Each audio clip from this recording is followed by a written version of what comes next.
Alrighty, America. Welcome back to the 50-50 show. My name is Hold Omar. on. What about Europe? What about For- Europe? What about Asia? What about Africa? They know. If they're watching, they know they're also welcome. You just had to cut off my flow. You wanted to get inside my head before today's slate of debate. I don't appreciate that. I Okay? need an If edge. you could, I if take you every could edge I leave the can. mind games to when we start the debating, I would really appreciate that. Uh, Anyway, I was going to introduce you as my brother, but now I must do so reluctantly. This is my brother, Omar. Today, we're going to be talking about last night's NBA games, and then later we'll move on to previewing some NBA and even a little bit of NFL for you football fans. So first, we're going to talk about Brooklyn Nets taking on the Los Angeles Lakers. Lakers win a close game behind Austin Reeves, 38 points. Omar, as our resident Lakers stan, what do you think about this game? What do you think about the Lakers? Did this move the needle for you at all? Well, it definitely doesn't move the needle for me. The spread for this game was 10.5. I would know. No comment on why. But the Lakers did not cover it. Obviously, AD was ruled out. That wasn't known at the time. But the Lakers should be winning this game by 6 to 7 points. It's a little sad that we needed AR to have a career-high 38 points on pretty efficient shooting, 13 of 23. And LeBron had a almost 29-point triple-double. He had 8 assists, 7 rebounds. So just sort of sad that it even got to that point. The same Brooklyn team couldn't even get over 70 points versus the Clippers, and then they put 100 on us. Granted, the better LA team, so it makes sense. There's some variance there. But yeah, just some takeaways in general. First of all, LeBron still had 5 turnovers. I don't know. I mean, the man's over 40 now, or is 40. Like, it's not something that can be fixed at this point, but that's the biggest issue with this game, and you see it almost every night in the regular season. A turnover is just so massive. It's literally worth something like 1.5 points, because when you turn it over, most of the time they're going to be able to finish that in an easy layup or dunk, right? So 2 points for the points they get, and it's not guaranteed, so you give it 1.5. Lakers versus a lot of the Western teams were only about 2 to 4 points worse. Like, if LeBron could actually average one less turnover, that gap could be bridged. I'm not saying it's LeBron's fault. I'm not saying anything like that. But that's a big issue with LeBron in the regular season. In the playoffs, he's a little better with the ball. But that's still an issue in the regular season. I definitely don't think it helped us. There's a reason why he was minus 11 in the plus minus. Obviously, he wasn't playing poorly. He was very efficient from the field. But the turnovers are just so brutal to make up. But this game was mostly about Austin Reeves with no AD in the game. And it was a bit of a matchup between AR on the Lakers and D'Lo on the Nets, because that's what the Lakers had to choose between as their starting point guards, right? D'Lo just got traded to the Brooklyn Nets, and that was the Lakers choosing to keep AR. I definitely think AR got the better of him, because D'Lo had the game-winning opportunity. With about 4 seconds to go, he takes a close 3. They're down 1. He misses, and the game's over. Debatable if he should have even shot a 3 when they only needed 2 to win, but it was just a straight up battle, guard on guard, cone on cone. Some cool moments were like when LeBron got switched onto D'Lo a couple of times, but especially the one I'm thinking of, he got so low, like he was when he guarded D Rose in the playoffs, sometimes when he guards Kyrie, he really takes those seriously, and I really like seeing that, because this is a guy that a lot of people say isn't a competitor. He's not a killer. He's no MJ. Listen, he's a nicer guy. I'll give you that. He actually seems pleasant to be around. But he definitely has a little chip on his shoulder. He takes things seriously sometimes, and he locked in defensively, and I really like that. This was a super low-scoring game. And I've talked about with LeBron, that's something I need to see in the playoffs. That kind of defense, I've seen him do it versus Jamal Murray for about half a quarter, a full quarter, fourth quarter, versus the Denver Nuggets 2 years ago on a broken foot. I've seen him do it a lot in Miami and Cleveland, and I've seen him do flashes of it in LA. I worry that he can't really sustain it, but if he's saving his energy, your hope is that in the playoffs, those 1 or 2 critical games, you're in a game 7 in the second round, you need to put an opponent away in the first round, that's when you need him to come in with that defense and secure the win, because often he's a bit of a cone in the regular season.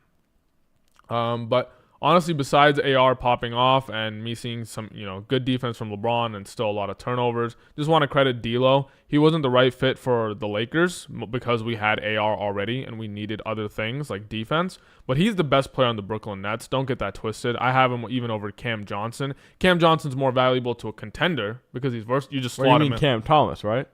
Or are you talking about? No, you're talking about Cam Johnson. Okay. Oh, well, Cam Thomas. I don't even rate him that highly, but he wasn't even playing. Okay. So I didn't even mention him, but Cam Johnson didn't end up playing either, but he was questionable, so he could have. So I was just saying, I think D'Lo is still better than him, But it's just, as a contender, it's not amazing because D'Lo forces your team to play in a certain way, and he gives your team certain weaknesses. And if you're going to have that, you might as well have Austin Reeves, or you might as well go have Tyrese Halliburton, right? Like these guards who can push the pace, the cones on defense. D'Lo's just worse than other people at it, but he's still a good player. He showed that today. 19 points, 8 assists. Definitely the leading, ball handler on this team. Also, just shout out to Ben Simmons. Don't really like the guy. I don't think he's I have a lot of issues with him, but he's having a quietly decent season this year. I think he's the second best player on the Nets lineup that played today. I'll just leave it at that. Keep the controversy out for now. But in general, I just think he's pretty good. He'll never be great because of his mental issues, right? Like you can't score more than 10 points a game. But he plays great defense, good at passing, good at rebounding. And yeah, he only gets 8 points, but they're always efficient 8 points. Like that's a solid player. And then Day'Ron Sharpe, he didn't have a great game. So if you're a Lakers fan who doesn't watch much Brooklyn, he maybe seemed a little bad to you. He got his rebounds today, but he usually plays a little better defense than he did. And he's usually not as terrible on offense. So those are the Brooklyn players I wanted to shout out that either did perform well or maybe didn't. But you should give them another shot. Everyone else, Zaire Williams, Keon Johnson, don't like them at all. I think they're absolute bums. Think Brooklyn has hit nothing there. And yeah, sorry, I forgot. Max Christie, 2 of 13. That's it. Max Christie, 2 of 13, man. Terrible. Regret every single minute I watch a Lakers game and see him on the court. Also, shout out Gabe Vincent. I do want to throw that out there. A lot of people were hating on him at the beginning of the season. Including you. Including me. Well, listen. Excuse me. Because when people talked about him at the beginning of the season, they thought they were getting a stud from Miami. And I always knew that wasn't the case. But then people started talking about him like he shouldn't even be on the roster. Like he can't even play on an NBA court. And that's not true at all. He's a serviceable bench player. He got 2 steals, 2 blocks, put in that defensive effort, still hit a couple of shots. I think he had 9 or 10 points. I know he went over his line because I had the under. So respectable offensive performance, great defensive performance. So those are my main takeaways, but for your overall question of did this move the needle? No, definitely didn't. If anything, it hurt me because it's like we shouldn't have to do if AR has 38 and LeBron has 29, why do we only have 102? That we should have 108, 110, 112. If you want to win this league, your offense really needs to be able to get over 110. And yeah, we're missing AD, but I just don't think that's acceptable. Like AD should be our defensive anchor. A lot of these guys are cones out here. Max Christie, Rui Hachimura, Cam Reddish, Dalton Connect. We need Dalton Connect 0-4 from 3. Like we just can't be having that consistently. And he's been 18% from 3 ever since he started out really hot. He hasn't been able to hit a 3. We need to get that offense going by the time we get into the playoffs. So this doesn't move the needle at all for me. If anything, it's confirmation we're a mediocre roster right now. Dorian Finney-Smith did not play. Like, he didn't even play any minutes, so maybe injury or whatever. But, again, I'm just going to talk about it every time the Lakers come up. Dorian Finney-Smith needs to start, or else this roster is not going to work. J.J. Redick's been signing, 2-way contracts on centers because they want to run a 2-big lineup again. I just don't understand why it can't be Dorian Finney-Smith. I honestly don't understand. Well, because he's a 3 to 4. Yeah, put him at the 4 and let AD run the 5. They're so obsessed with getting AD over to the 4. Because he didn't like running the 5. No, I know, and he said that. But the players they're signing, the names that are being mentioned, are terrible. If you're so obsessed with a 2-center lineup, go get you a real center. I just don't see a world where it's you're signing a G League player as your center, AD at the 4, DFS is still not starting. Mm-hmm. What are you doing? How are you going to win? I don't get it. I honestly don't get it. At first, I thought the Lakers had made a great move because they upgraded from D'Lo to DFS. But now I'm starting to think they just got lucky and hit the gem of DFS. And they only did the trade so they could get out of D'Lo, get him off the team, and get rid of all the issues that were happening there, which is really sad because that is not enough for this team to win. You need to integrate DFS. He's a top 5 player on this roster easily. 4th, LeBron, AD. I would put him above AR, but I understand AR for most people. That's cool. It's not a big deal to me. And then DFS. You need to get DFS those minutes. But I mean, yeah, that's my takeaway. I wouldn't say I was too happy. It was. Frankly, I shouldn't have been that worried in the 4th quarter.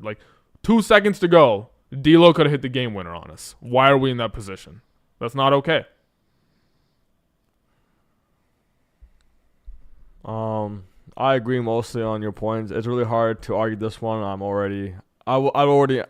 not a Lakers fan, so I already knew these things. I guess it took a little bit to get on the side of reality. No.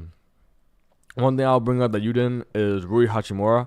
I'm actually really disappointed in his play for the last 2 seasons because what we saw in the, I want to say 2022, maybe 2023 playoffs, when they played the Grizzlies, when they played the Warriors, Hachimura showed some real promise as a driving threat, had his midi game and his defense as well, looking like to be like an all-around kind of player that the Lakers really needed.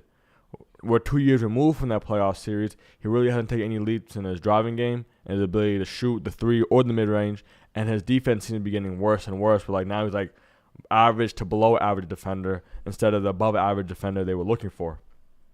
So that's been a little disappointing, especially because he signed a pretty good contract. So they're pretty much stuck with him, but he seems to still be stuck. But yeah, for me, I already knew the Lakers. I've been telling Lakers fans, but like they struggle to be a team that is so clearly tanking. They might get hit with a fine soon for trying to lose games. It's sort of funny because they did it too late. Like, they're so bad now, but they already got those wins with Jordy as the coach, Dennis Schroeder. It's too late. Like, how are you ever going to match the trashness of the Charlotte Hornets or the Washington Wizards or the New Orleans Pelicans? Like, I don't think you can get there. But no, it's like you might end up agreeing a lot with me, but that's because people just have unrealistic expectations of the Lakers. Like, some fans have it, and so maybe to them I don't seem like a real fan, but I'm just realistic. And haters think, like, they just put these, like, the Skip Baylesses of the world, they put these really high expectations on us, so the only thing we can do is fail. Like, why would we be the best team in the West?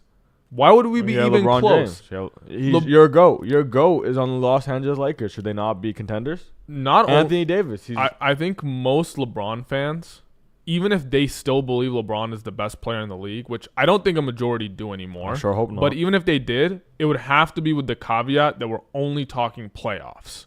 No one legitimately believes over any random 200 minutes that LeBron is doing more than Giannis, because Giannis is way younger. LeBron's going to have more lapses on defense because he's out of breath. He's old. He's going to have more turnovers. He just doesn't care. Like, he's not chasing any awards. All he's trying to do is make the playoffs. So even if you think LeBron is, I mean, yeah, I have him as my GOAT, but it's not because I think he's the best player in the league in year 21. If you think that, I think you're a little delusional and you're being unfair to the young guys. I think he's probably top 5 in the league in the playoffs. Like, I'm taking him over Joel Embiid in the playoffs. I like him over Luka in the playoffs. What? I like him over the young guys like D-Book in the Luka playoffs. Doncic in the last year's finals, Luka? Yeah, no, exactly. And I like him over D. Mitch in the playoffs. But like D. Mitch in the regular season, I don't think, even if you want to argue LeBron's better, it's pretty close, right? Like, there's a reason the Cavs are the number 1 seed. Like, day in, day out, they're playing defense, they're playing offense, passing the ball around, limiting the turnovers. So I don't feel like people just try to put us in a box. As Lakers fans, we have to expect greatness because that's what the Lakers franchise stands for.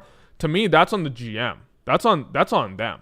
If you want greatness and you want your franchise to be considered great, how about you get Max Christie off my starting lineup? How about you get Cam Reddish off my entire lineup? Like, what are we doing here? You're signing two-way centers. That's not J.J. Redick's fault. Yeah, J.J. Redick talked about it in the press conference. Do you think he's the one controlling the budget? He's the one controlling the draft picks? And I will say, by the way, one of the biggest critiques I have of LeBron and his Lakers tenure is not gameplay related. It's the trade to get Russell Westbrook. Le GM. Yeah, I've talked about this before. LeBron James is not a very good GM, but he started doing all this because the Cavs GM in the 2000s was so incompetent, so idiotic that he was like, well, anything's going to be better than this. So I'll just read my dummy's guide to how to be a GM, be better than you. And that's what he did. And now he has like 4 or 5 chips, great career. But he honestly could have had 7 or 8 if he had a GM like MJ did, where he's like, you just get to sit in your city, drop 36, and he goes and finds the Scottie Pippins and the Dennis Rodmans. Like, LeBron doesn't get those players brought to him. And he takes control over. And yeah, I think the Lakers are always going to regret that, dude. Alex Caruso, are you kidding me? That one player smokes Russell Westbrook. Think about what else we gave up. I still think Kuzma isn't that bad. He's terrible on the Wizards right now. Kuzma's trash. No, he's terrible on the Wizards right now, but I think it's just because he just doesn't care. He was a decent player on the Lakers. On that chip roster, come on now. He was okay. He was better than Russell Westbrook was. For the So Lakers, yeah. When Westbrook was for the Lakers, sure. I mean, and then when he went to the Clippers, Westbrook wasn't great. Oh, Westbrook's only started to look good in Denver, and that's because of Jokic. You said that. You talked about how Jokic can make any bench player look like a star. Yeah, but Westbrook is particularly pairing well with him. Yeah, but it's still that pairing, right? It's still that connection. Jamal Murray's not trash just because he plays with Jokic. Yeah, no, I know. But I bet if I put Jamal Murray on the Clippers, he wouldn't have 0 of 5 from 3-point games, would he? Probably not. Yeah, okay. So, yeah, ever since that trade and we lost all those pieces, it hasn't been looking good. And LeBron's defense just gets worse and worse in the regular season. So I don't know what you want me to say, man. Like, I'm not delusional. But I will say, don't take this to mean that we're not going to be a threat in the playoffs. Because all these young teams like the Houston Rockets, the Memphis Grizzlies, even the Golden State Warriors, I wouldn't say like they're young, but the Warriors are trash. They're not built for the Warriors. playoffs. Are like they're not. Well, they were good earlier. They're barely inside playoff. They were contention. good earlier though. Okay, they were good earlier, and even like the Kings, I think we're better in the playoffs than all those teams. So when I say smoke your Lakers, when I say smoke your Lakers, my brother, you guys couldn't win until you got Doug Christie as your coach. Okay, calm down. Player coach, bro. So we're probably like a 7th best roster, but because clutchness and playoff factor is a thing, in the playoffs, I'm still putting us like 4th. I would be disappointed if we lost in the first round. But don't expect me to get on here and say that we are bad or we choked if we lose to the Nuggets or the Thunder in the second round. We are not as good of a roster. Like if we win, it's an upset, and it's probably off the backs of like legendary playoff performances from players like LeBron. But you can't actually look at my roster, bro. Like, Let me list some players from the OKC Thunder. You guys might not even heard of them, okay? Cason Wallace is a starter on the OKC Thunder right now. I don't know how many people know him. He is better than almost every player on the Lakers roster. Like and who? He comes off like the who? Like he's better than Connect. Okay. He's better than Max Christie. He's better than Cam Reddish. He's better than Rui Hachimura. He's better than Vanderbilt. He's better than Gabe Vincent. The only players he's not better than is LeBron, AD, and Reeves. He would be our 4th best player. I mean, and he's not better than DFS, but with the minutes we give to DFS, you know. But he's the 4th or 5th best player on our roster, and he can easily come off the bench in OKC. Alex Caruso, Isaiah Joe. Like, all these top teams, their 8th man is a starter on a team like ours. It's just the reality. No one looks at the Spurs and is like, why are you guys losing? Because they have Devin Vassell in the starting lineup.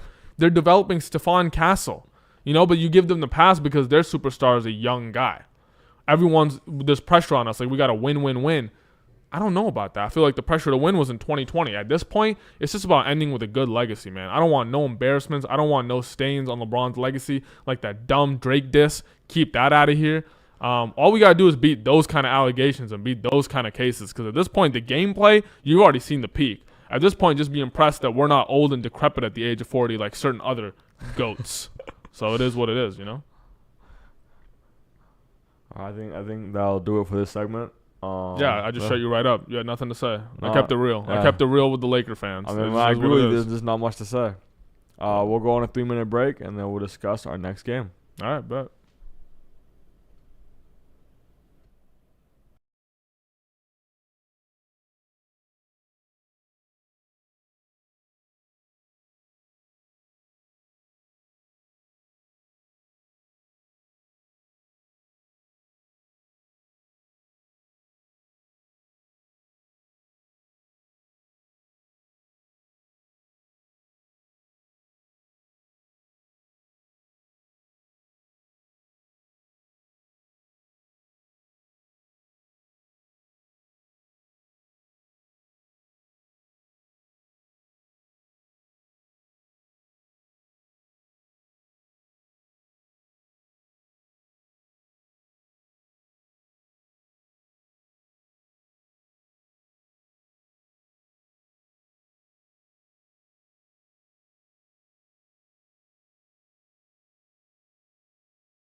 Alrighty, so welcome back to the next segment of the 50-50 show. Now we're going to be talking about the Denver Nuggets versus the Miami Heat. Denver won 133-113 in a 20-point blowout in Jimmy Butler's first game back after the 8-game suspension that the Miami Heat gave to him. Aaron Gordon also returned for the Denver Nuggets, but he did come in off the bench. So, Omair, obviously Denver Nuggets, really big blowout game. Feel free to talk about your Nuggets, but first, talk to me about Jimmy Butler. What did you see? Do you think he's trying? What do you make of this Miami Heat team that's going through this really crazy drama in the middle of the season? I'll first talk about my Miami Heat, and then I'll get on to the Denver Nuggets. First, let's talk about the man of the hour, Jimmy Butler. Let's look at what's going on with him. So the main issue we can see with him is that before he was suspended, he clearly showed a lack of engagement and lack of energy in the game. He was quite literally, as he puts himself, sitting in the corner. Okay, and now he might construe it as the offense is phasing him out or he's not being used the way he wants to. Clearly a bit of a silent protest, only shooting, I think, 7 shots the game before he gets suspended. But let's look at Butler as a player, okay, because I completely understand him as a player, and I kind of understand where he's coming from as well. So let's look at Butler. For his entire career, except for that 2023 playoff run, Butler has been defined by an obscene ability to drive at the rim and finish, while also giving you good energy on defense. He's a average to below average mid-range shooter, and God forbid he shoots a 3. So then what happened in the 2023 playoffs, defenses were playing him in drop coverage because he's so good at driving, and he starts pulling the midi. Tyler Hero is out for the entire postseason run, so he's given the green light to take as many shots as he wants. But what? He starts hitting those shots at almost MJ levels of accuracy. I want to say 48-49% from the mid-range as a whole. So he takes over. He leads his team to the finals. Then they come back in the regular season. That mid-range shooting goes right back down to normal. He's back to being average. Okay? Then he gets injured in the last year's postseason. He tears his MCL. Comes back this season. Same story. He's still good at driving at the rim, but not a great midi shooter. But there's an added twist. Tyler Hero's back, and he's having a career season. Across the board, numbers are up, and efficiency is up. He's really upgraded his game. What does that mean? Even less shots, even less opportunities for Butler. So then what are we seeing now? He's not even driving to the rim that aggressively. He'll have the ball, and instead of taking it all the way to the rim, he'll look for early passes, dribble handoffs, and look to get rid of the ball. I don't know if that was a form of protest or he truly is just getting worse. He's kind of making it hard for us to understand. I'm playing bad, I'm just protesting. He could say that, and his fans could say that, but I really couldn't tell you.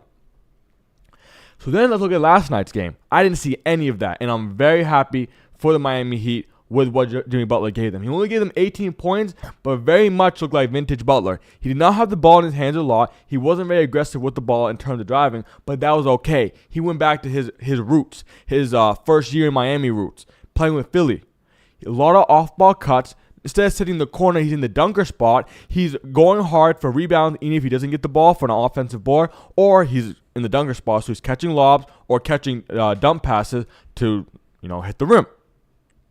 Really well-timed cuts, playing off Tyler Hero and Bam Adebayo, and then some middies as well, getting into the high post. He hit a midi over Jamal Murray, I want to say, and then another midi on the baseline. It was just more vintage Butler gameplay.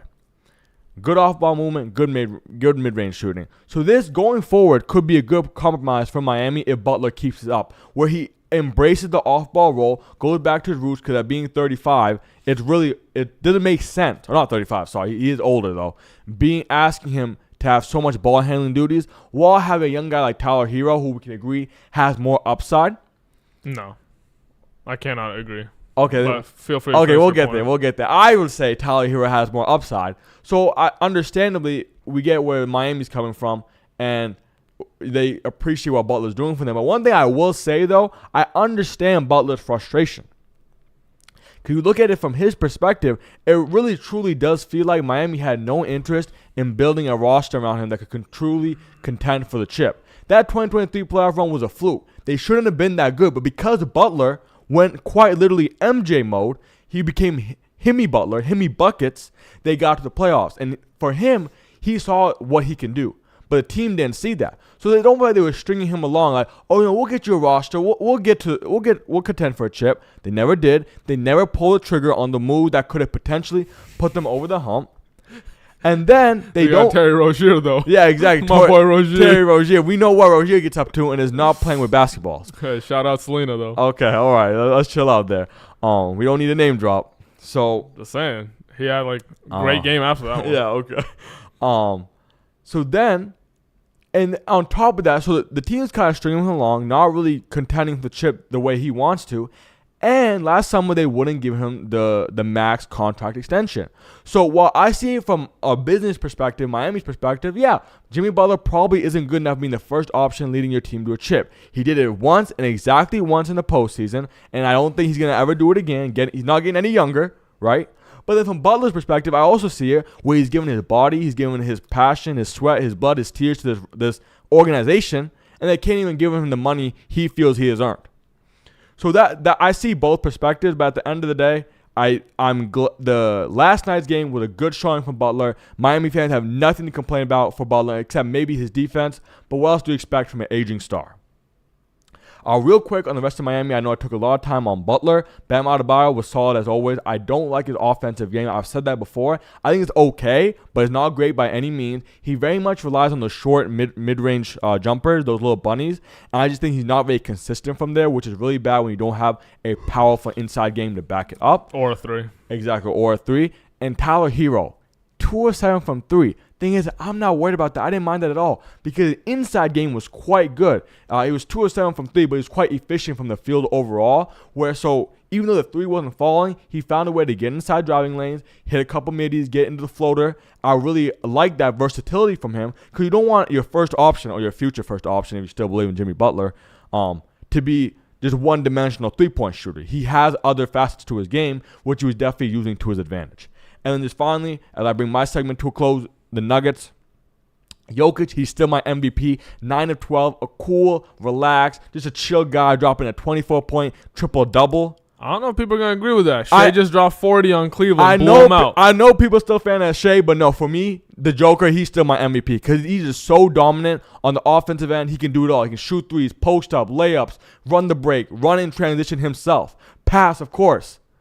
All right? And he did that 9 of 12, hyper efficient. While his co-star, Jamal Murray, drops 30, he takes a lot of the shots, takes a lot of ball handling duties. So even while he lets his co-star shine, he himself still just had a great game. And of course, Westbrook, my guy, I know you're going to hate. You're always going to find a way to hate. Westbrook, 11 points, 7 assists, good 3-point shooting night. Love to see it. It was just fantastic. So as a Nuggets fan, that was great. As a appreciative of Coach Spoelstra and Miami ball, I love what I saw from Jimmy Butler, and Tyler Hero continues to improve. So that's my take on the game. Yeah, I don't think I could disagree more, man. Okay, tell us about it. So here's the thing with the Jimmy Butler situation. Oh, man, where do I even start? So he got swindled by Pat Riley because if you guys remember, there was a time where Dame to Miami was the favorite, place for Dame wanted to go to Miami. Dame wanted to go there. And instead, Pat Riley got Jimmy Butler, Rozier. Bro, like, are you kidding me? That's not even the Chrysler and the Phantom thing. That's like the 07 Honda that's broken down. Like, I don't even know how to analogize. Like, they're not comparable players at all. It was a terrible GMing decision, and whoever did it really needs to be fired. And if it's Pat Riley, send that brother to the nursing home because he's washed. Like, of course, as Jimmy Butler, you're not getting paid, right? You're not getting the max contract. You're getting ice out of the offense. Tyler Hero is getting to take more shots than you. I'm pretty sure at some point, Bam Adebayo was getting to take more shots. Which is unacceptable, in my opinion. Adebayo over Butler, no. And because remember, the offense already runs through Bam because it's that spoke offense where you put the 4 on the high post and let it all run through, right?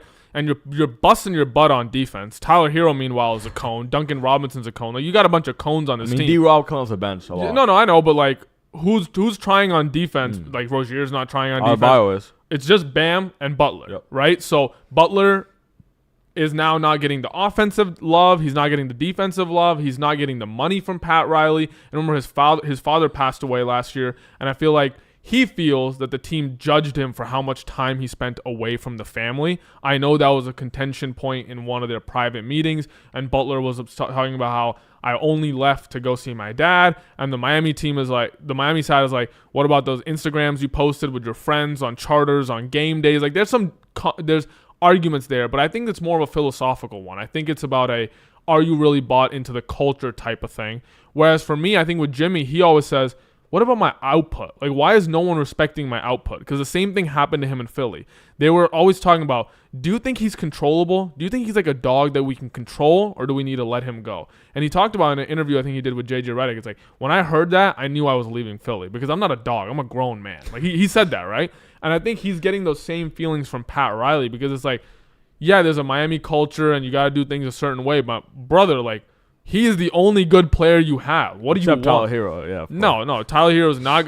Yeah, let me just get that out there. Yeah. I don't think Tyler Hero's that good. He's just an average starting point guard in the NBA. He's way worse than Dame. He's not better than Butler. I don't even have him over Bam. Yeah, his offense is better than Bam, but when you consider the defense and the overall holistic player, I don't think he's very good. You basically just have a worse Halliburton. Like, when I just think of East point guards to compare him to, you're never going to do anything because the Pacers are just a better version of you. So let's just get that out of the way. But I think that's sort of what happening to Jimmy Butler. You were talking about it. He was playing off the cuts this game, right? I just in general felt he was playing very third option. I got flashbacks to Tobias Harris. I got flashbacks to Jimmy on Minnesota. Not even like Philly for sure, but on Minnesota too.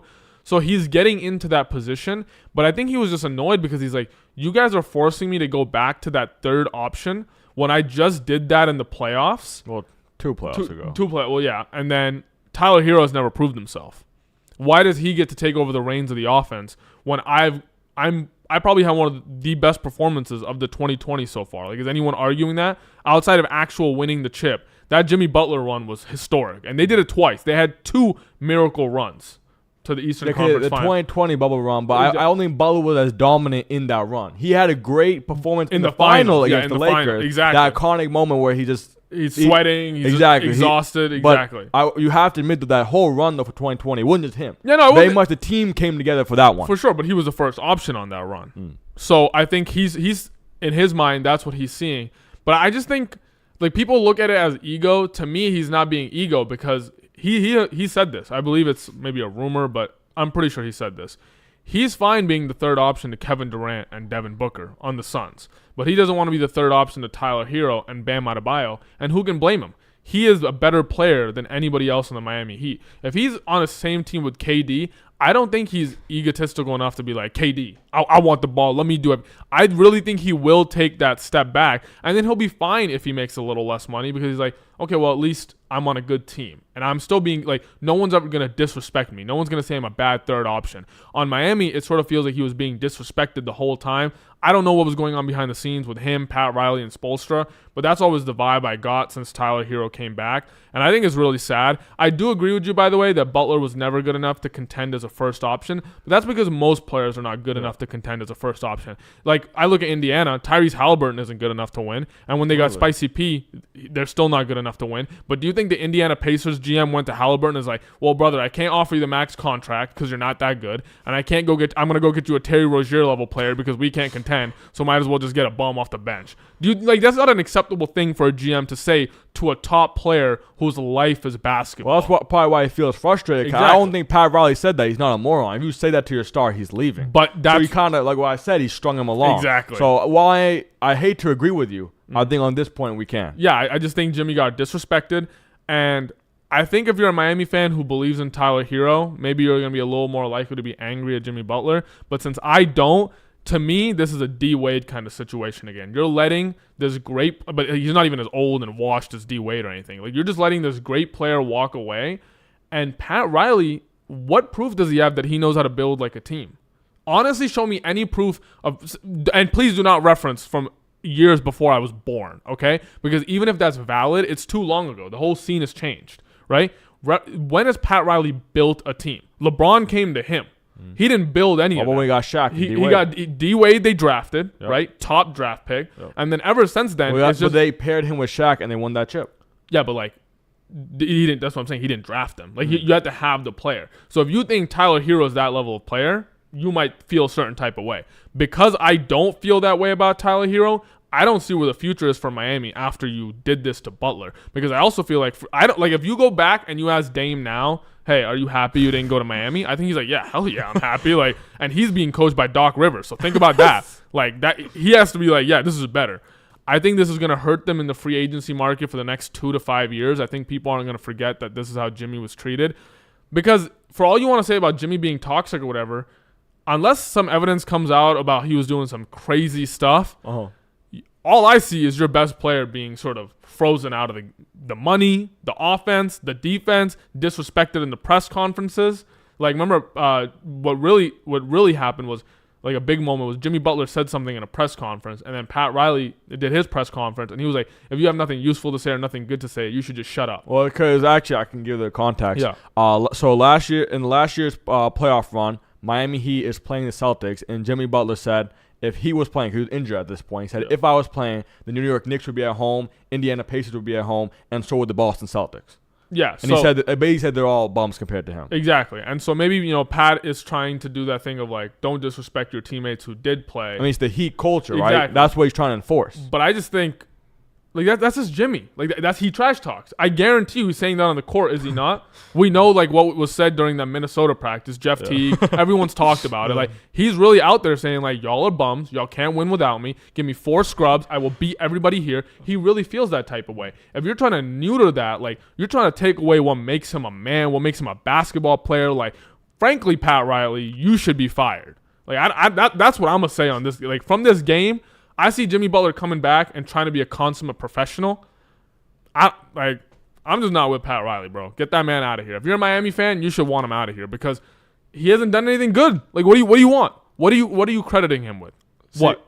I get what you're saying, and you seem like a more so a Jimmy Butler fan, so I understand why you'd be frustrated. I'm always siding with the player, especially. Exactly. But if I look at it from the team perspective and what Pat Riley did, hasn't what he just done? All he's done has been a shrewd businessman. He saw Jimmy Butler as someone who's well liked by the fans. He definitely pulls in fans, right?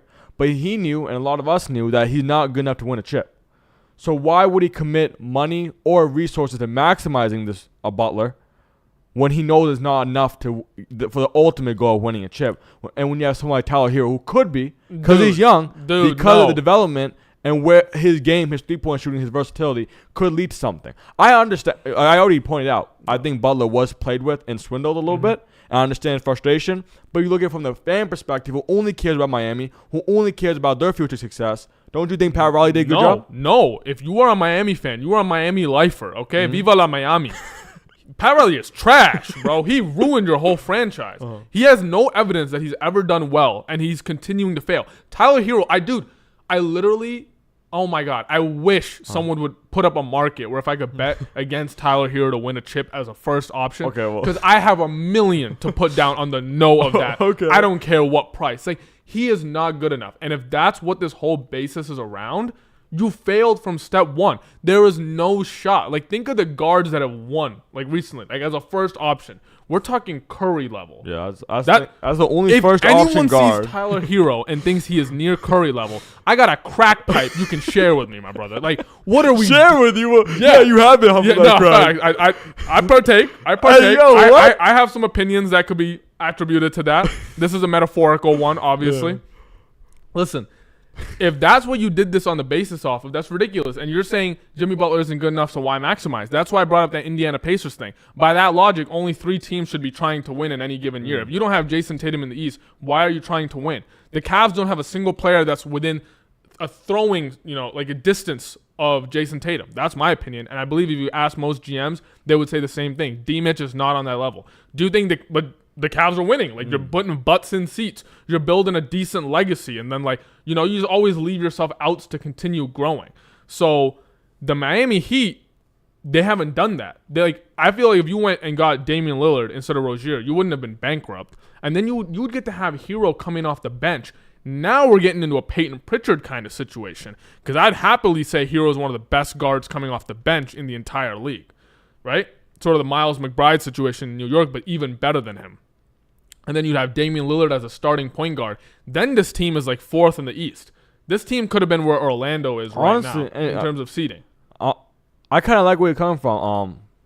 Okay, another thing we also need to consider is Tyler Hero. He's technically a shooting guard. I'm pretty sure.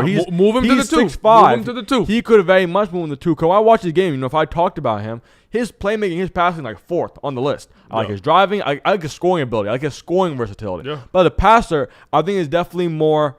he's coming forced in that role where they don't have any good point guards. God forbid Terry Rozier is facilitating your offense. So actually, and then you know those little bunnies that Bam can't hit. He can stop shooting those. You can be like, Bam, man, respectfully, we only need about 3 shots a game. You can be our Rudy Gobert. So now you got this defensive stud. Then Jimmy Butler's like, okay, now I'm taking less shots, but now Dame is shooting some more shots. I'm cool with that. Tyler Hero's shooting shots, but that's because that's his job. It's not like a usage thing. He's just got to put the shots up. And then I'll be that more versatile wing, and then Bam will be our defensive anchor. Now, do I think this team would have won the East? No. Jason Tatum would have had to have his ACL and MCL tear, and Kristaps Porzingis would have to be out. And then, of course, the Cavs, and then the Knicks team. I'm not saying that Miami would be favored, but you got to remember, that's just a regular season record type of thing.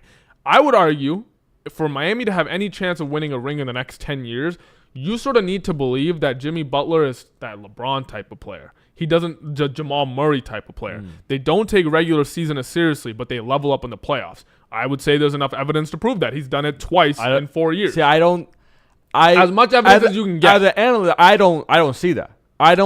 Cause what Jimmy Butler did in those playoff runs, those are anomalies. They are not. They are exceptions to the rule, exceptions to the norm. No, I know, but like, I think most teams, if you don't have a top 5 player in the NBA, you need an anomaly to really have a chance of contending. So you're saying you're saying basically is that if you rank their players, they have any chance it's gonna be on an anomaly occurring, and he's already done it maximize for it. And he's already done it twice, so I'm not asking for anything crazy. And yeah, you need to maximize for it because even if the anomaly doesn't happen, even if Butler doesn't show up in the playoffs to the level he's done before, did you really fail when you got to the 4th seed and you probably won in the first round and you lost in a close second round? Because now I don't see where the future is. Like, what is the future for Miami now? And now you get to be the 8th seed team. You're going to lose in the first round. You can book that right now. Miami, if they make it to the playoffs and they don't have Jimmy Butler, they're going to lose in the first round. Like, that's straight up. So you're saying, like, for the future of Miami, the only way this becomes good for the future of Miami is if Pat Riley gets lucky and he gets some idiot to give him, like, the Mikal Bridges level haul for Jimmy Butler, which, remember, New York was dumb enough to even pay it in the first place. Like, who's going to pay it? Who? I don't know. I honestly can't think of a team. New York was one of the few teams that was contender level and had a lot of draft picks to give up. Like, there's OKC, but I don't think OKC is going to be dumb enough to overpay for Jimmy Butler. So I don't even see how Miami's future got better. Now you guys get to have a mediocre point guard. At least he was in a Jack Harlow song. You have Bam Adebayo, who's like a significantly worse version of Rudy Gobert. And then who else do you have? You have Kellel. Oh, you have Jovic, by the way. Shout out to Jovic from this game, just to bring it a little back to today, actually. Yeah. Or last night. I did like what I saw on offense. Really big body. Like, it was attacking Denver from the perimeter all the way to the paint. But it's not enough. So, and now you just look like douches. Yeah. Ultimately, I will say this, though, with your Damian Lillard situation, you almost pulled me in. I was also kind of seeing what you're saying. You have to remember, though, at the time, the talks between the Blazers and the Heat, the Blazers were really trying to run Heat for the money for that trade. They wanted Adebayo for Lillard. They or maybe even Hero. Would you have given up Hero for Lillard? Yeah, I would have given up Hero for Lillard. Are you crazy? Yeah, I think they were always trying to get Adebayo. If I remember correctly, no. Adebayo had to be a part of the trade for the Blazers. No, because what did Milwaukee end up giving up for him? Remember, who ended up on Portland was Robert Williams, I believe, and then some draft picks. Yeah, because they did a three-man trade. Yeah, but what I'm just talking about what Portland ended up getting, right? Because as a Portland GM, all you're considering is when I give up Dame, what do I get back? And if I remember correctly, they got Robert Williams and a bunch of draft picks, and that's about it. Now, granted, I think Robert Williams is great, but they're a tanking team. He's no tank commander. Exactly, and he's constantly injured. So I feel like if you had actually been willing to give up Hero, they would have considered it. I don't know why. It's dumb with them. They already had Anthony Simons and Scoot Henderson. They already have guards that are bad and they can't develop. But I think that's why they were looking for Adebayo. They already have guards. Yeah, so giving up Adebayo on the older side would be kind of a thing. We were like, okay, we got a nice piece. Our guards developed, and they could have been a real team. Yeah, well, you can't give up Adebayo. I agree with that. But I mean, anything over Rozier, man. Like, come on, think of it. Like, why didn't we get DFS? Why didn't we get Dorian Finney-Smith? Rozier was a hot commodity at the time. He was playing quite well. That's what I'm saying. As a GM, you can't get swindled. Get swindled like that. Like, if Twitter believes Terry Rozier is good, like think about it. That's what as a GM you're paid for, right? Like, I make money for knowing more about player rating and teams than the average viewer. That's literally like what the market requires. A GM should always be better than me. If you're worse than me at that as a GM, please feel free to hand me your 8-figure paycheck. I will gladly take it. And of course, I'm not egotistical. I'm not crazy. They are better than me. They live and breathe basketball. If Pat Riley fell for that, to me, that's an indictment on his recent record. And that's why I asked you, how about you show me some good signs? I would say the Kevin Love one, for example. I'll throw one out there. Getting Kevin Love was good. I don't think they've used him as much, for as many minutes as they should. But Kevin Love was a good signing. But I just don't see what Pat Riley has proven. He's not a Sam Presti. What evidence do we have that he could build anything? Even if Tyler Hero, I'll give it to you. Tyler Hero is going to end up being as good as Tyrese Halliburton, like a top 5 guard on the East, but not a top 5 player. How about that'll be fair, right? I think most Tyler Hero fans would consider me not a hater if I offer you that. Yeah. Where's your evidence that Pat Riley can build around that? Because the Pacers so far haven't been able to do so, and that's it. Like I just show like other GMs can't even do it. Well, I see even less proof for the Heat. So now, to me, it's over. As a Miami Heat, it's over, bro. Get ready to watch a whole lot of Kel Ware minutes, getting some useless double-doubles. Get ready to see Jovic. Okay, cool. And you're just not going to win a chip. And now the goal for the Miami Heat is just going to be to get out of the first round. It's like right now, in my opinion, what we're seeing is equivalent to what we saw when the Lakers traded everything for Russell Westbrook. Like, you are literally seeing a pretty good roster, but not one that should win consistently, be bumped down to first round winning is our goal. You're seeing it real time, and it's all about the GMs. I always put it on the GMs because that is your job. If you cannot manage a roster and then sign good players, you are a paycheck thief. And it updates every year. So, are you saying Pat Riley is a paycheck thief? Yes. He is. What has he done good as the GM recently? Go ahead. Honestly, I don't follow Miami Heat offseason moves too much. No, and every time they're always rumored to get a star. They never do because they're scared to actually give anything up. And you look at their recent playoff runs, you yourself admitted it. It's Jimmy Butler in the 2023 one, and in the 2021, okay, you're giving Jimmy Butler only credit in the finals, but they were shooting super hot from 3 both years. What as the GM are you doing to make your players shoot almost 45% from 3? Nothing. And there's nothing you're doing as a coach either, by the way. They just got lucky. They were shooting terribly in the regular season, barely made it into the playoffs. There's some clutch factor. I'll give you that, but that's players, not coaches or GM. And then you just got lucky, and you made it, right? So all credit to the players there. But what trades has he done? Seriously. Like, does anyone remember Hassan Whiteside? That was the last project of the Miami Heat. I think they want us to forget that one. Yeah, that was their DeAndre Ayton. I will never forget. I watched these bums for real. Like, I'm about this. So, Pat Riley ain't got that respect for me no more. You ain't going to work off cachet from 30 years ago, back when a dog could probably GM a team into the playoffs, okay? That's how it is. Yeah, I might sound disrespectful to some of the old heads, but that's how it always goes. Every 10 years, it's like, wow. It used to be so easy back in the day. And it's just a reality. And that's cool. I'm not going to take away from what you did back then. Your accomplishments are your accomplishments. But for today, I don't really care what you did 10 years ago. Show me some recent decisions. Show me some process that I can really respect. Because to me, the only good part of Miami culture at this point is Spoelstra. I like the coach. I like the zone defense. I like the defensive buy-in. I like all that. That's not the GM to me. No, at this point, I think Pat Riley's ego is sort of becoming Jerry Jones-esque. He's hurting the team more than he's helping the team by being this icon that transcends the team. I ain't with that. So get that man out of there. Maybe Jimmy will stay. All right. I think that'll bring our segment to a close. I think that was very illuminating. I got to take my blood pressure medication, man. You're 23, bro. It's a metaphorical blood pressure medication. That's what Miami. I talk about a lot of metaphorical drugs on the show. No real ones are ever consumed. Yeah, don't do drugs, guys, unless you want. Unless you're in Miami. He trying to find that joy. Jimmy Butler trying to find that joy in basketball. Well, as he showed, ecstasy. Anyone ever heard of ecstasy? As he showed, Miami does not give you that kind of joy. It's only temporary and fleeting. I blame Pat Riley. Yeah, of course you do. He took it away from us. Right, I'll bring the segment to wrap it up before I get in trouble. I'm trying. You won't let me. Let's bring the segment to a close. We're going on a 3-minute break. We'll be back. We'll be discussing our final game from last night and then be moving on to previews. Yes, sir.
Alrighty, welcome back to another segment of the 50-50 show. I'm your host, of course, Omair. This is my co-host, Omar. Next, we're going to be talking about the Dallas Mavericks taking on the Oklahoma City Thunder. The main question we'll be looking at today is Jalen Williams to blame for OKC losing to the Dallas Mavericks. OKC. You can't make any mistakes with this guy. He will always get on your neck. But don't worry, I'll be doing the same to him when he starts spouting his nonsense. Pause. Nah, I don't pause. I keep going. No man on my neck. So, Omar, can you answer this question for us and the audience? Is Jalen Williams to blame for OKC losing to Dallas? And to make it real quick for you, it's yes. But continue. Okay. Weird. But what do you mean weird? Listen, the answer is yes. Jalen Williams is 100% to blame for this loss. And I'll explain it, but I just want to say before one thing. The only reason we're even allowed to say that is because he is legitimately that good. You don't get to blame a mediocre player for a loss because a mediocre player shouldn't be carrying a team, you know? So I'm on record. I think Jalen Williams is really good. I'm taking Jalen Williams over guys like Paolo Banchero. I'm taking him over a lot of other players. Are you taking him over Sabonis? I'm taking him over Sabonis. That's blasphemy. Easily. One of the best wing defenders in the league, but he won't get respect because DPOYs are only big men. But amazing defense. He's even played center when Chet was out and they had no iHeart. Incredibly versatile on defense. Great offense. Very clutch, too, especially last year. But this year, too. Clutch. I think the IST Cup performance indicates something different. IST Cup performance. All right, bro. Stop before I start talking about ST and cups, okay? Yo, a final's a final, bro. Listen, yeah, he choked this one. 7 of 22. Terrible shooting. 6 turnovers. Terrible. When Shea got ruled out, yeah, obviously Dallas it should be closer. It went from like 7.5 to 4.5, but the favorite team was still the Oklahoma City Thunder. Because they're so deep, you keep reminding us how deep they are. And they and they did it. I mean, you look at Dort, you look at Aaron Wiggins, very good. Dort had like 8 of 10, like hyper efficient shooting, went way over his line. Aaron Wiggins, great performance. Even Cason Wallace, who had a really mediocre shooting night, I think he was like 4 of 13. He had 4 steals. You can make up for a lot of bad shooting with 4 steals because that's 4 turnovers you forced onto the opposing team. Kenrich Williams, probably the only role player that didn't do too hot. He was 1 of 6, 1 of 5 from 3. But he got his rebounds. He was still okay. So I'm really not looking to blame any of the role players. You know, when you see me talking about other teams like Max Christie, I really feel he's the weakness of that team, right? If LeBron goes 7 of 22, you won't see me blaming Max Christie. But LeBron doesn't go 7 of 22. Jalen Williams is a player that I honestly would say in the regular season, I did not overrate him. In the regular season, Jalen Williams or LeBron, I see no issue with taking Jalen Williams in that conversation. In only the regular season, What did you just say? Yes. Say it again one more time. Jalen Williams is equal or better than LeBron James in the regular season. I'll say equal, but just because he's a second option, LeBron's more of a first option.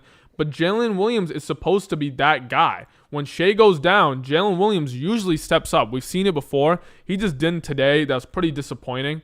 Nothing really more I can say to defend him on that. Dallas was throwing a lot at him, but that doesn't excuse 7 of 22 shooting. I just want to shout out some Dallas players. PJ Washington, super clutch, 16 points, 5 assists, hot as under 14.5. He went over in the last 30 seconds. Shout out my boy. I hate you for that. But no, great game. 4 turnovers, not great, but like I mentioned, OKC just great defense, getting a lot of steals. So PJ Washington and Gafford had 5 turnovers. That's what OKC does. So I'm not really going to blame PJ too much for that, and I instead credit him for his hyper-efficient 16 and 5. But I think the most credit for me goes to Kyrie Irving. This is a player that I've told you. I think Kyrie is – it's weird because the hoopers, right, guys who really care about handles, they'll say things like he's the best guard ever or something crazy like that. Crazy stuff. Yeah, well, because, the game is not just handles and it's not just aesthetics. But his finesse and his handles and his shooting and his offensive game in general and him being a taller guard, so him not being a super cone on defense. 6'3". 6'3" is like, come on, Jalen Brunson, Trae Young. I'm talking about those guys, right? And even taller guards like Tyler Hero or Tyrese Halliburton, they're usually a little less coordinated on the defensive end. So the height doesn't help them. Kyrie's in that sort of sweet spot where he still moves very fluid even on defense. He can shuffle and keep up with a lot of things. So for me, I've said this before, but I'm just going to say this again. I think Kyrie Irving might be the best second option in the NBA. Okay, I'm gonna list some real quick. You got the Jaylen Browns of the world, you got the Darius Garlands of the world, you got ADs of the world, you got Jamal Murray's of the world, you got Cats of the world. I think that's 5 pretty good second options right there. I'm taking Kyrie over all those, and that's really not debatable for me. Okay, so this game just once again goes to show that he had 25, 5 and 5. Okay, shooting like 50%, not bad, not great. But I want to highlight that Dallas was down early in the second quarter, and he was a big part of that run that got them back into the lead, and then he never let it go. It was Kyrie and PJ Washington, and then Kyrie.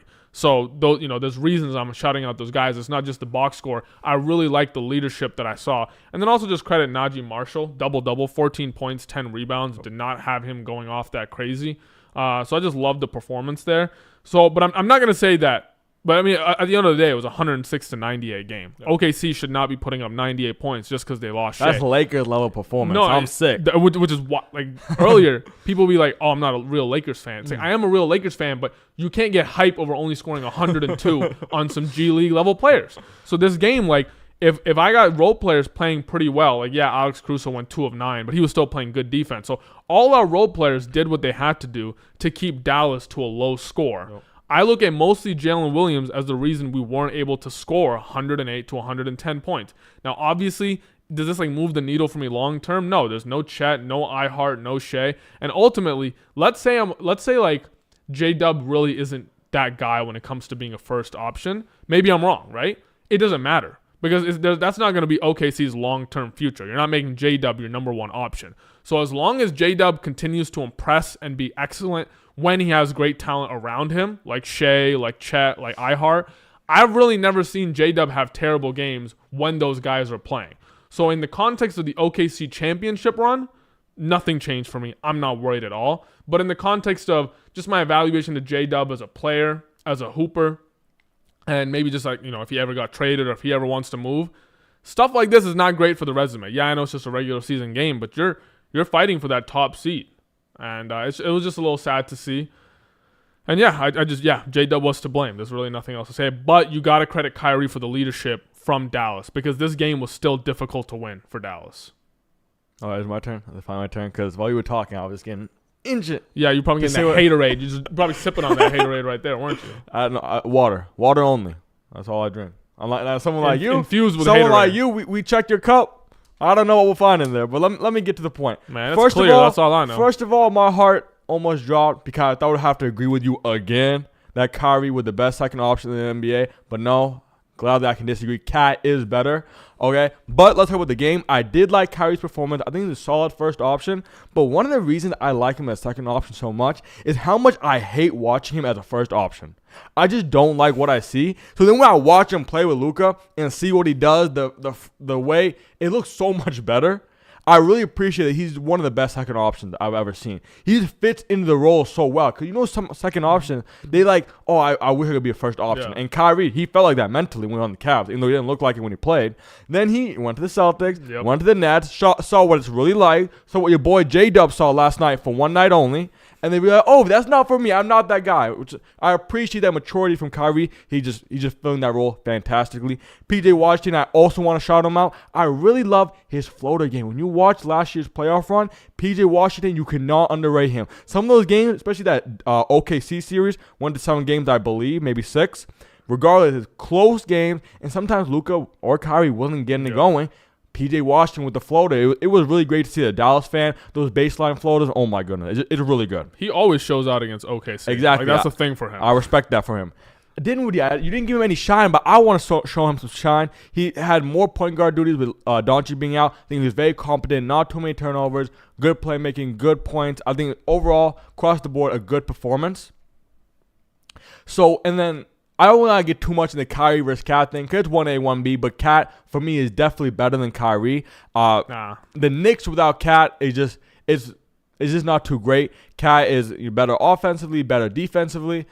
It's the whole thing because Cat is a mismatch nightmare. Kyrie, not so much. Bro, your man can't stay on the floor in the playoffs and he got no handle. You talking about Kyrie offensively. Offensively. Bro, dude, no big man can stop Cat completely. Bro, Jokic dominates him. Okay, Jokic. Yeah, MVP of our league. Okay. What guard stops Kyrie? Because I seem to remember Curry and Klay Thompson getting crossed up. Couldn't do nothing to my boy. Wow, Steph Curry being bad at defense? Klay Thompson? Omar, what other mind-blowing takes do you have for us? Let me stay on topic. Let me get back to topic. Ant? When we smoked Ant last year in Anthony Edwards, he's not a defensive guy like that. So your guy can't play defense. He's decent at defense. And we smoked him. And we smoked his pack. He's decent at defense. He called Kyrie out and he got his pack smoked. Let's just leave it at that. Second option versus second option. I mean, sometimes when you call second option, he was the first option first and foremost. Okay, literally first and foremost. And secondly, you can't hate on a guy for talking his talk. It is what it is.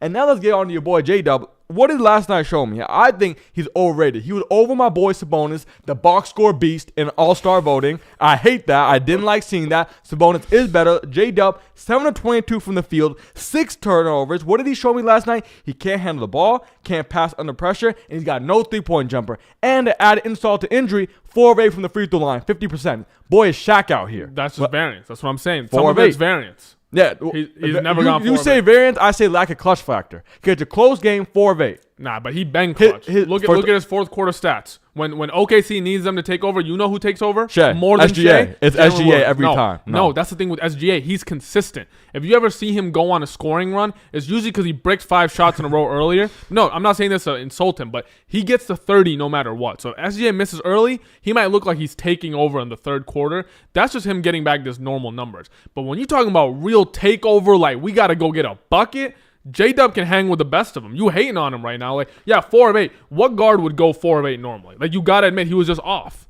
He was just off. He's off in a close game where this is a game where he had to step up. So how you tell me he's clutch when this is absolutely the game for him to step up? His first option is out. This is his time to shine. He goes 4 of 8 from the free throw line. 7 of 22 from the field. So if you choke one game, you not clutch anymore? Well, it definitely doesn't help. No, I agree. It doesn't help. I said that myself, but you're trying to paint a narrative out of this whole thing. Well, because I look at the IST Cup performance. I didn't like what I see there. And then last year's playoff. OKC choked in that one. Okay, that's true. But last year's playoff, he wasn't.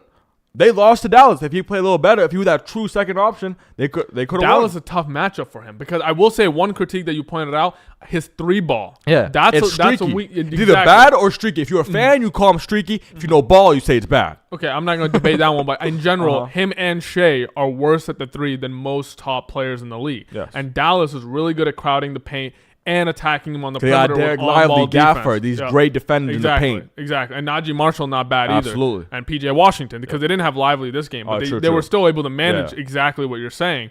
So I do want to say that you brought up the playoffs from last year also versus Dallas, and I just think it's a bad matchup. So that's why I'm not indexing, because to say someone's not a clutch player, well, if you put J-Dub against Dallas 10 times, then you'd say he's not a clutch player. That's like me saying LeBron's not a clutch player because he choked against the 2011 Dallas Mavericks. Like, I agree. There's no one can debate that. See, the thing is, I disagree though. That is actually, I'm glad you bring it out because you're going about it all the wrong way. Okay, what you're saying with J-Dub, his game has a weakness that the Dallas Mavericks can exploit consistently. What happened with that Miami series? That's completely the opposite thing. Dirk Nowitzki and what's that guy? The Terry guy. No, I don't know. Terry Howard, I think, but JJ Barea is the main one. Okay, yeah, JJ Barea is not a LeBron stopper. LeBron just choked. LeBron beat himself. That's what I'm saying. That's what J-Dub did. That's what J-Dub did. That's the thing. No, I would rather the guy who beat himself, because like LeBron, you can figure it out. J-Dub just didn't have the game. He got stopped by Dallas. He didn't stop himself. You can say that a little bit for the field goal percentage, but I'm talking about the free throw. Okay, well, free throw. They didn't make him go 4 of 8. Yeah, of course, that was a mental thing. That's what I'm saying. I think it's in his mental. It's in his head a little bit. But someone like LeBron, he also missed a free throw. I think we can agree it's a mental thing. That ghost has followed him his entire career. So your GOAT couldn't figure out the free throw thing, but now J-Dub, yeah, that guy. I mean, I love his smile, chill guy, but he's gonna figure out his free throw ghost.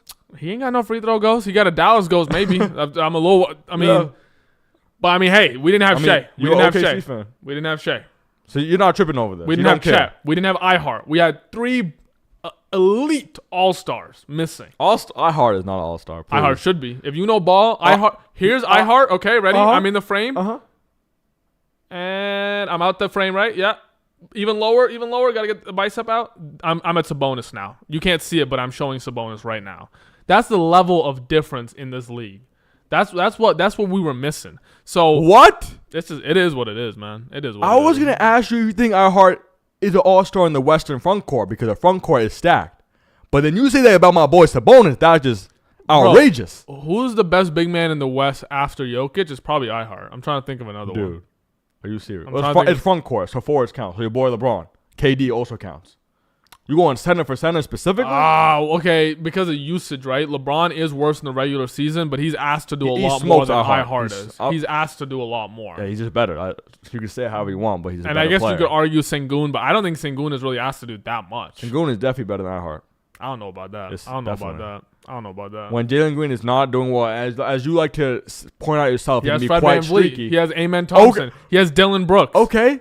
That great offense. Those are all good players. They're great defensive players. Fred VanVleet is on a historically bad rut right now, so I don't know where that's coming from. Like the last month or two. Okay. Before that, this is last month. He'd been trash. Yeah, but then Jalen Green stepped up, and then before that, Fred VanVleet. And also because they all play defense, that's what allows Sengun to be a bit of a cone on defense, and he gets to spend all his energy on offense. Sengun's not bad on defense. You can't. I mean, for Ihart's a defensive specialist. Yeah, he's a great defender. So then, how can a defensive specialist be like?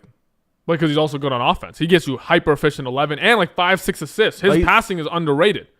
His passing is very underrated. How many assists your boy Sabonis gets? About 6. I would know. I take the under 6.5 all the time. Ihart, when he first joined OKC, he was getting them 3.5, 4.5 lines. Check his lines now: 5.5, 6.5. He passing way more.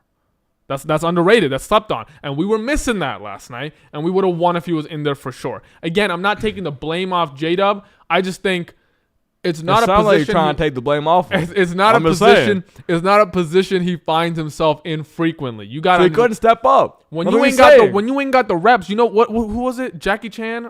Who was it? What about Jackie Chan? We talking about basketball right now. No. It's like you don't fear the man who's practiced 1,000 things one time. You fear the man who's practiced one thing 1,000 times. J-Dub has Bruce a lot Lee, of my guy. Bruce Lee, my That's Bruce Listen, Lee. Asian badasses. Okay, that's my bad. That's my bad. I did not mean offense. They both cool. Okay. You saved that. Okay, I'll give you that.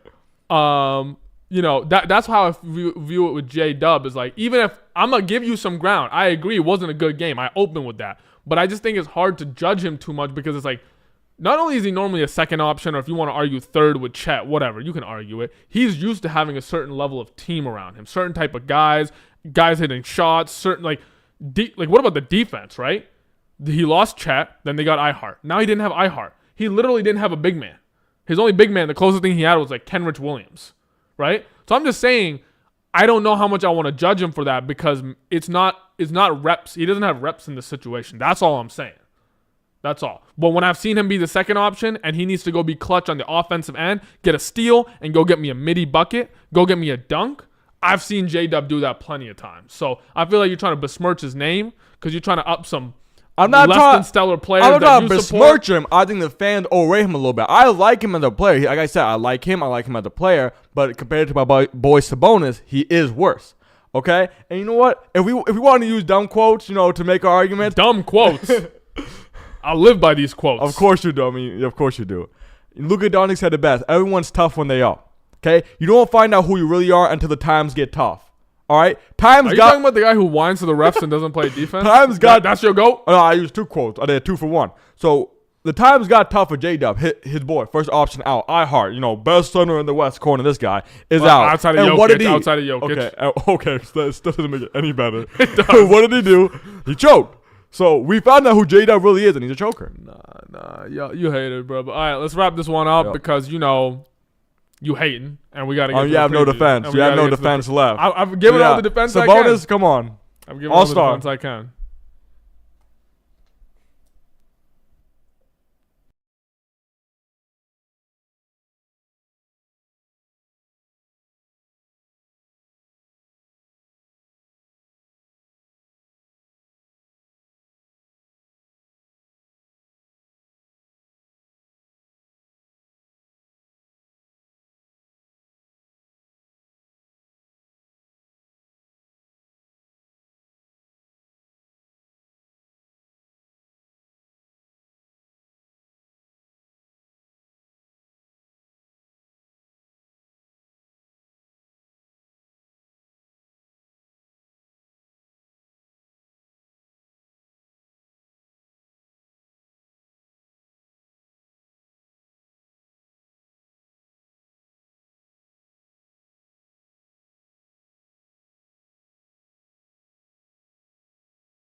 All right, and welcome back to the last segment of the 50-50 show for today. We're going to be previewing some of tonight's games. We have 2 NBA games and 1 NFL game.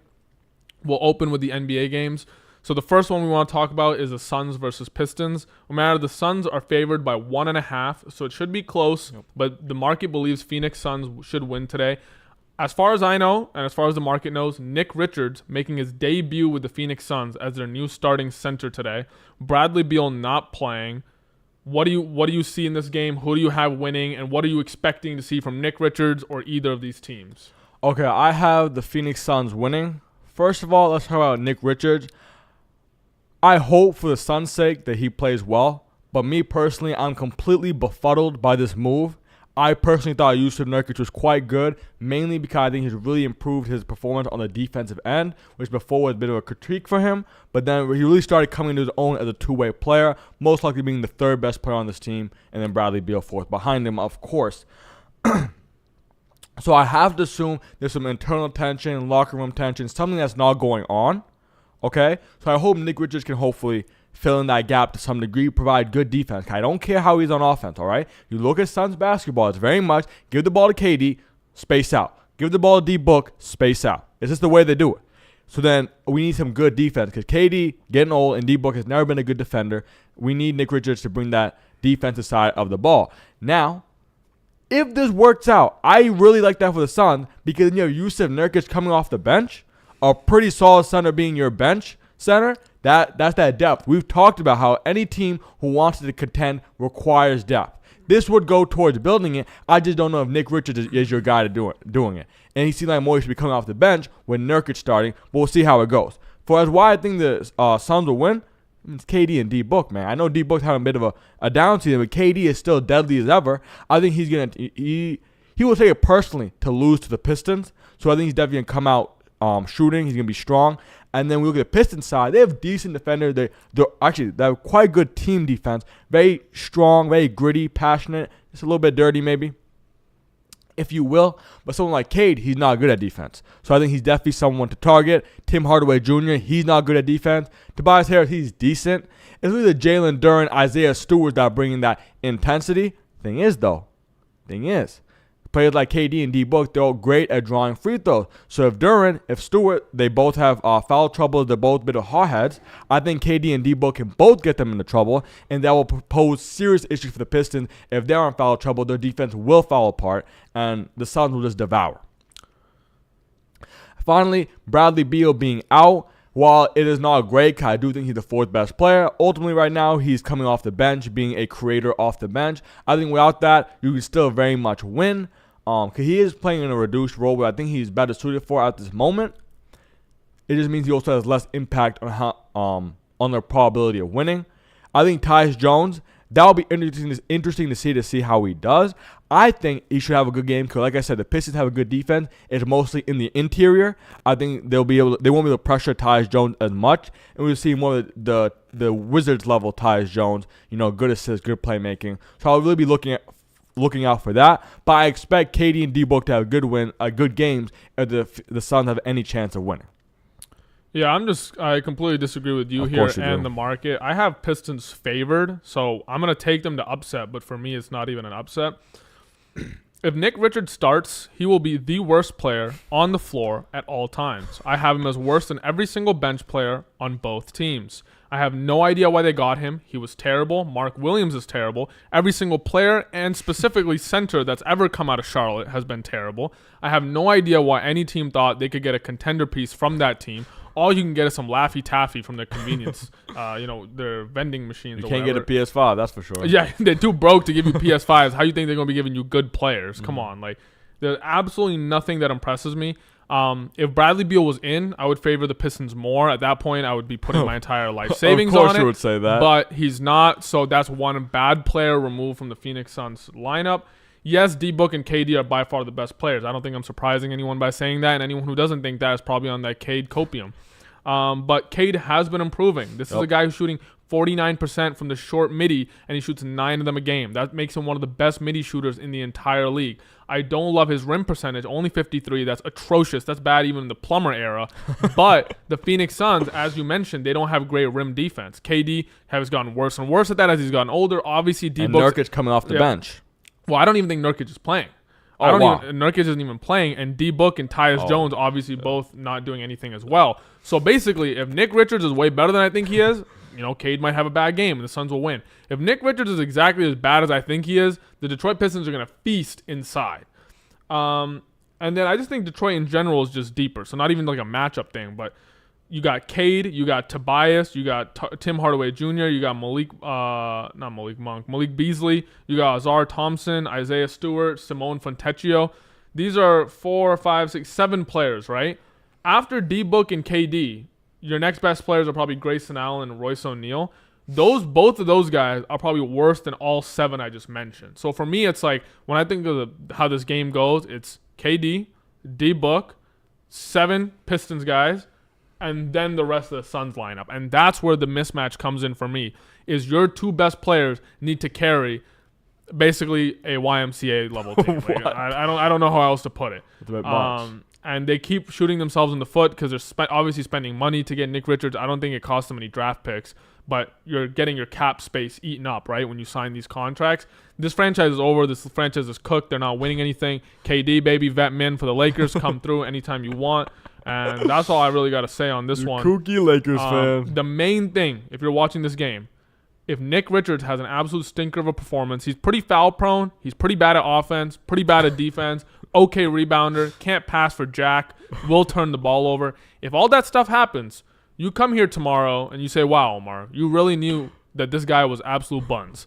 And if he has a good game, then maybe we just won't have a stream tomorrow. That'll be the little No, we will. We'll meet up tomorrow. Don't worry.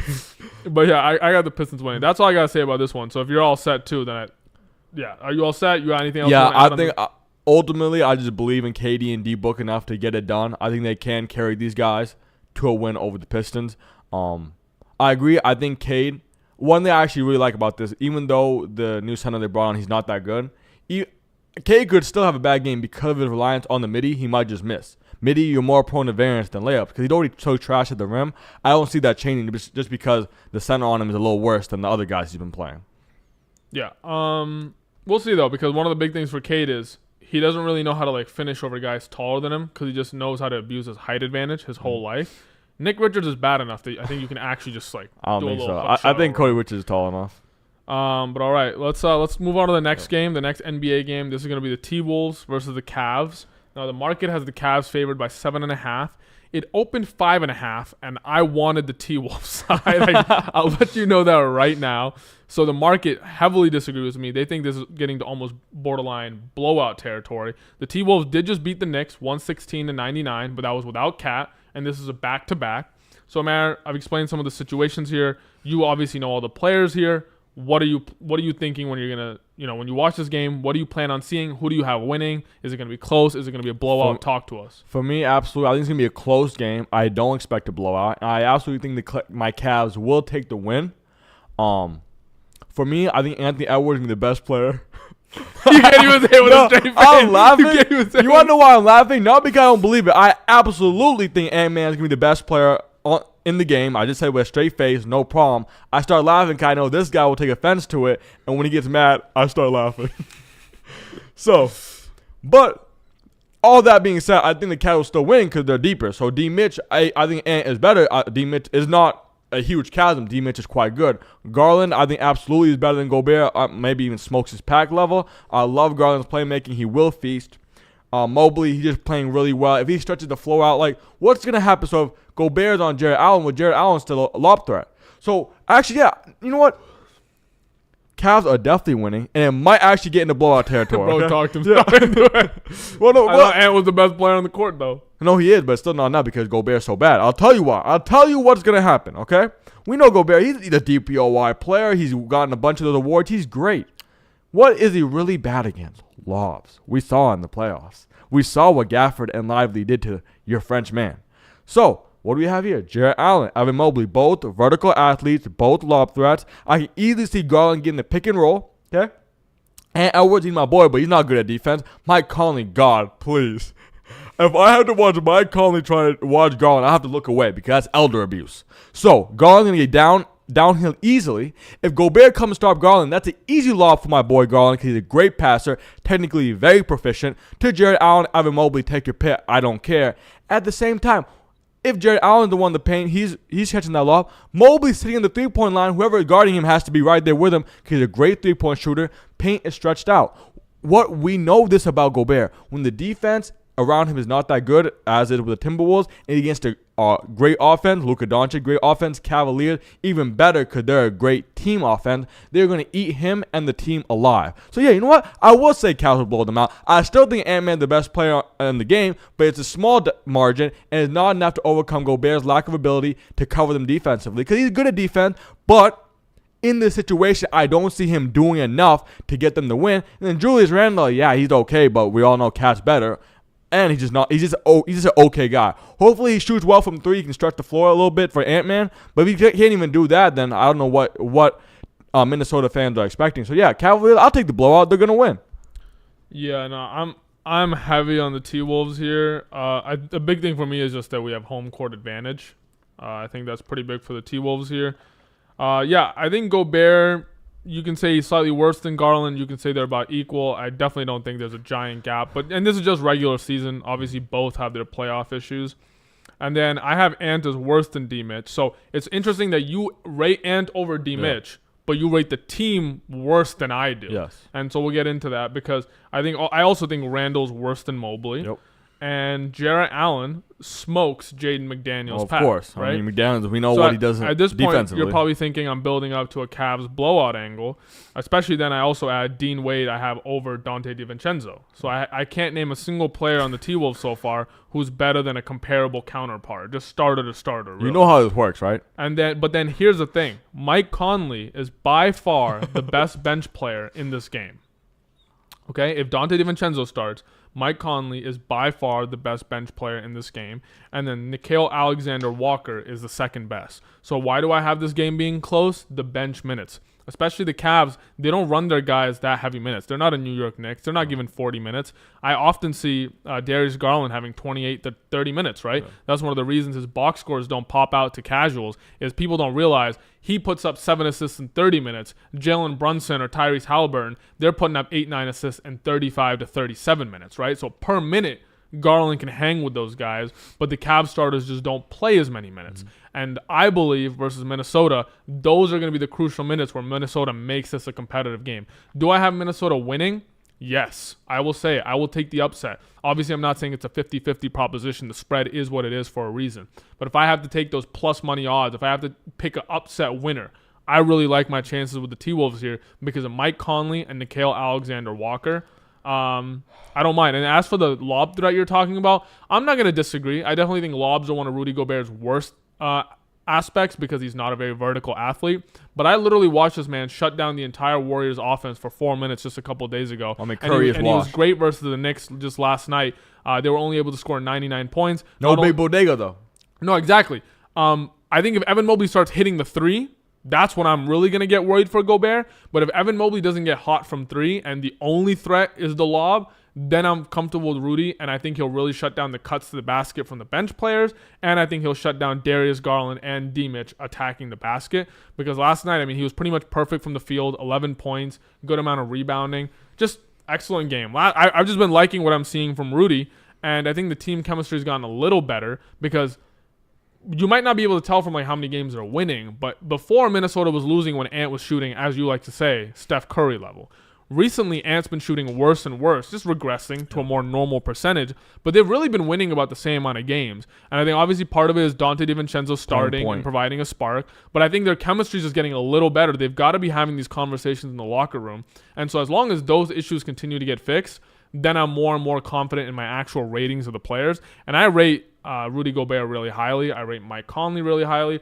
And I think it's just the home court advantage. I think that can't be understated. So I got Minnesota. They might even just win it. But if they lose, it's going to be a close loss. And if Ant is the reason they lose, you can expect me to be here tomorrow talking about that and preaching to the choir about my French boy. Pause. Yeah, boy. I was gonna say. Anyways, that's it for me on this game. I'm taking the bench angle. You're basically just saying the starters are so much better. Yep. It should be pretty winning. I get that. Now, real quick, I want to talk about the NFL game before we wrap up the show. We don't talk a lot of NFL on the show, but we do watch it. Chiefs versus Texans, two teams we have a lot of knowledge and a lot of experience with. I'd like to open on this one if you don't mind. Please do. So the Chiefs are favored by 8.5 in this game, and the Chiefs are famously a team that wins but doesn't cover. That's like a betting thing people talk about. And, I mean, you see it with your eyes. Like, when they win, it's always in sort of weird ways. Like, I think back to the Carolina Panthers game this season where it was like, are they really going to lose to the Carolina Panthers? And then they barely won. All the players were, like, low-key disgusted when they won. They won off, like, a field goal. They were like, we barely just beat this team, right? That's exactly what the Chiefs are. But they've done it enough for so many years that, for me, it's like something I've accepted. Because as a fan or even as a hater, really, you might be like, oh, they're getting lucky. The refs keep bailing them out. Variance. I don't think it's any of those things. I think Patrick Mahomes is the kind of quarterback that just gets you the win. That's a sign of greatness. So I look at Tom Brady. I look at LeBron, MJ, and the NBA. If it's truly that great, why the games get so close? Well, because the team isn't actually that good. And I think in the regular season, he definitely struggles more than he does in the playoffs. Like, when you look at his most quarterbacks do worse in the playoffs. You look at, people critique Lamar Jackson. I'm not a hater of Lamar Jackson at all, but I think there's no doubt to anybody, Lamar Jackson in the regular season versus Lamar Jackson in the playoffs is like really, really good versus just like okay, right? Two different players. Yeah, Patrick Mahomes is one of the few. I think, like, you remember like Eli Manning, right? Who could forget him? Yeah. So Peyton Manning being the better brother and having all the MVPs. But Eli Manning, one of those guys who felt like he stepped up in the playoffs. Those 2 Super Bowl rings required a lot of clutchness from him. Even when he choked in the first half, he would clutch up in the second half, right? Obviously, Patty Mahomes on a different level. But there's just some of these quarterbacks that in the playoffs level up. Obviously, the playoffs are starting here. So this guy is either my GOAT or my second best quarterback. It's him versus Tom Brady. I'll just say second for now so I don't upset anybody, but this is the era of player we're talking about here. And so they're rightfully favored by 8.5. I don't know that they win by 8, 9 or more, but I definitely have them winning, and I just wanted to talk about some of the reasons. The main one being that I've talked about this before with the NFL. Receivers don't matter. I've never felt receivers matter. Tom Brady showed it to us. Patrick Mahomes has been showing it to us. A couple other great quarterbacks have shown it to us. If you're like, you think about like Jokic in the NBA, right? I think of him as a quarterback. He shows that too. In any sport, when you're distributing, when you get to make a bunch of decisions, you don't need great athletic guys. Like, it's good to have them. But if you just have guys who will listen to you, you can make them look great. So I'm not worried about the lack of receivers we have. And we got some decent guys. Xavier Worthy, DeAndre Hopkins. Travis Kelce was looking really bad at the beginning of the year. Now he's looking okay. But it's really about the QB, our O-line, and our defense. So the defense is what I want to key in on. Steve Spagnuolo, his Chiefs defense has always been famous. You got Chris Jones and Nick Bolton as the anchors. You got McDuffie as one of the best corners in the league. And I'm just expecting some really high-level blitz packages. And C.J. Stroud had a press conference where he talked about it. Like, he is aware of it. He's not stupid. But ultimately, he's just a young quarterback. Even if you know about it and your coaches have been telling you about it and you've been preparing all week for those blitzes, it's easier to do. It's easier to talk about and think about than to actually do. So I really think the young quarterback is going to struggle with that in C.J. Stroud. The Jalen Watson injury was tough for the Chiefs defense. They went from the 6th passing defense to the 30th in the middle of the season. And they went from the second best rushing defense to 24th. So if you watched a lot of Chiefs in the middle of the season, you might have started thinking their defense was really quite bad. But as we wrap up the season, these last couple of weeks, they've been like one of the best passing defenses, second, and now they're the 13th best running defense. So almost top 10 in both categories. The Texans defense, I've seen a lot of people talking about, especially through Azil Al-Shair. But the Chiefs defense is arguably better. So that's the main thing I wanted to talk about in this game. Like, the total's already pretty low. I think most people know it's going to be probably low scoring. It's going to be gritty. And I just think if that's true, which most people would say it is, give me the quarterback that can make magic happen. Because if it's like a blowout, like it's a really high-scoring game, it gets scary. But if the game's always going to be within a touchdown or within a field goal, give me the guy who can go create a touchdown out of his butt. That's where I'm at. So maybe I'm going to come off, we are from Texas. C.J. Stroud, been doing well. I definitely think the Amber Rose curse hit him a little bit. I've talked to you about that. I think he's doing a little worse. But sophomore slump. Yeah, no, it's a sophomore slump. They lost Tank Dell again. Yep. That really hurt them because they're doing quite well with Dell. And Nico Collins still balling out. Yeah, Nico Collins still doing well, but you tell me receivers don't matter. Are you going to say that Tank Dell being out isn't making a huge impact for the Texans and the chances? I think if C.J. Stroud was like a better quarterback than Patty Mahomes, you're not saying he lost that battle because he doesn't have Tank Dell.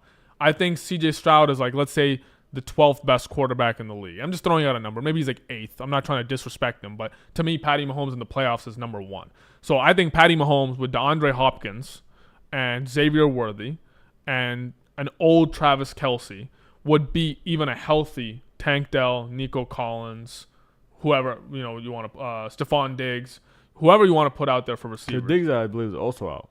Yeah, he's out too. But I'm saying even if they were all healthy, right? I think people might point at the receiver core, and I'm not saying it doesn't hurt, especially a young quarterback. I think receivers matter more when you're young, because when you're young, you might throw up some of those dumb balls, and you need the receivers to be athletic and go get it. When you're an elite quarterback, you put it like.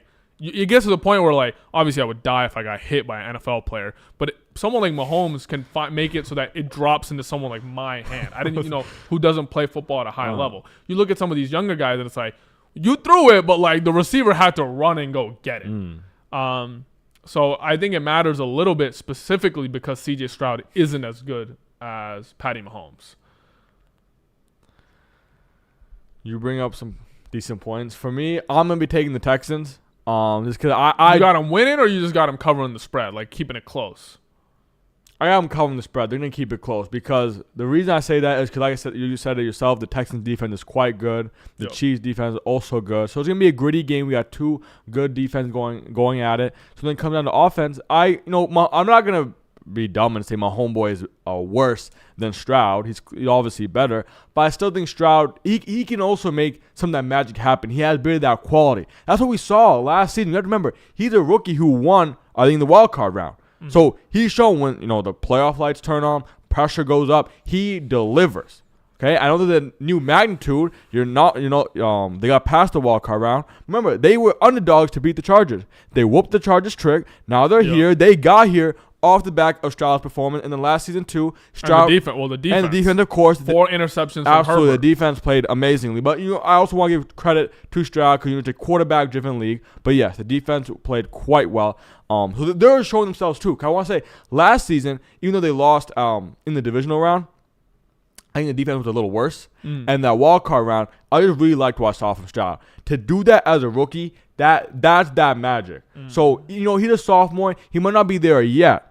But I think we're going to see those exact qualities come into play. Okay, he's always showing his awareness of the game, his maturity, talking about those blitz packages. That's exactly what I want to see from my young QB. So I'll say this: I think he's going to make sure the game is close. But ultimately, I think he will lose because I of course don't think Patrick Mahomes is the GOAT, but he is a very good player and he absolutely does turn it on in the playoffs. So this is going to be a close game, but I expect good things from Stroud.